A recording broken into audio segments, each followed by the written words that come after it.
বন্ধু হয়। I love you too. জানু আই লাভ ইউ টা জোরে বলো না। আরে মা আছে থেকে জোরে কথা বলতে পারবো না। I love. Oh no.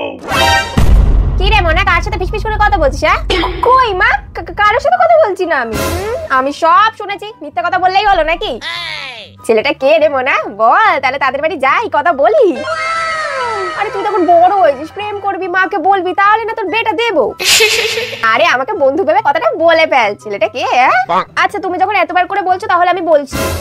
ঢং, দেখছি তো ভালো লজ্জা পাচ্ছিস, তা বলে ফেল যে ছেলেটা কে। মা আমার কলেজে একটা ছেলে আছে, ওকে আমার খুব ভালো লাগে আর আমরা দুজনকে খুব ভালোবাসি মা। আমার মেয়েটা তাহলে বড় হয়ে গেল। তাহলে এখন থেকে না এই ফোনটা আমার কাছে থাকবে। ফোনে গুজুর গুজুর করা ছোটাচ্ছি, তারা প্রেম করা, তাই না?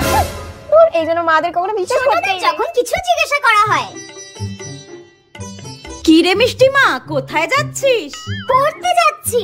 বাহ, তা তোর ব্যাগে কি আছে রে? একটা বই আছে, একটা খাতা আছে, একটা পেন আছে, দুটো পেন্সিল আছে আর একটা জলের বোতল আছে। বাহ বাবা, বেশ বেশ বেশ। তা তুমি পড়াশোনা করে বড় হয়ে কি হতে চাও? আমি বড় হয়ে পড়াশোনা করে ডাক্তার হতে চাই। খুব ভালো খুব ভালো, যাও যাও পড়তে যাও। ঠিক আছে, বড়দের যখন কিছু জিজ্ঞাসা করা হয়। মা আমি আসছি। কি রে জেপি, কোথায় যাচ্ছি? কেন কাকিমা, তুমি দেখতে পাচ্ছ না আমি তো বইয়ের ব্যাগ নিয়ে বাজারে যাচ্ছি, বাজার করতে। হ্যাঁ কি চোপা, তা তোর ব্যাগে কি কি আছে রে?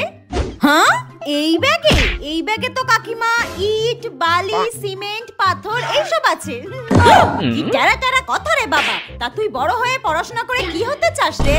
কন্ট্রোল। পড়াশোনা শিখে আমি লোকের বাড়ি বাসন মাজবো আর কাপড় কাচবো, হয়েছে? টাটা, যত সব কথা। মাকে যখন স্কুলের প্রিন্সিপাল ফোন করে বলে আমি ক্লাসে ফার্স্ট হয়েছি, মা স্কুলের প্রিন্সিপাল ফোন করেছে, কি বলবে তোমার? ঠিক আছে, দে ফোনটা।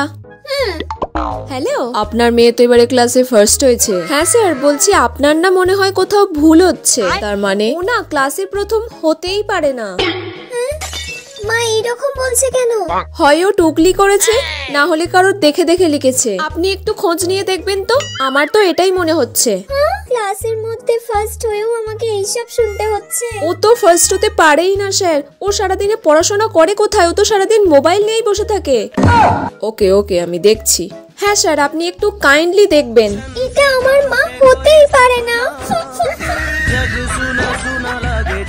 মা যখন স্কুল টিচার।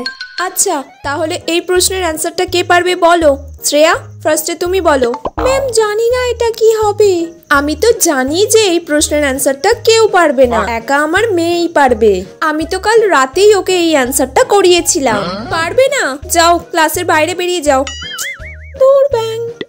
রিয়া, এবার তুমি বলো। ম্যাম ওটা আমিও পারবো না, কি হবে? তুমিও পারবে না রিয়া, এটা আমি তোমার থেকে আশা করিনি। যাও ক্লাসের বাইরে বেরিয়ে যাও। আচ্ছা মন, তুই বল, তোকে তো কালকে আমি পড়িয়েছিলাম এটা, তুই তো নিশ্চয়ই পারবি এই কোয়েশ্চেনের অ্যান্সারটা। এই রে, এই কোশ্চেনের অ্যান্সারটা তো আমিও ভুলে গেছি, কি হবে এবার? তুই সবাইকে বলে দে। মা এই প্রশ্নটার উত্তরটা আমিও পারবো না। এই মেয়েটা সবার সামনে আমার নাকটা কেটে দিল, গাধা। তোকে কাল রাত্রে এতবার ধরে এটা পড়ালাম, তুই আবার ভুলে গেলি? যা এক্ষুনি ক্লাসের বাইরে বেরিয়ে যা। সবার জন্য যে নিয়ম তোর জন্যও তাই।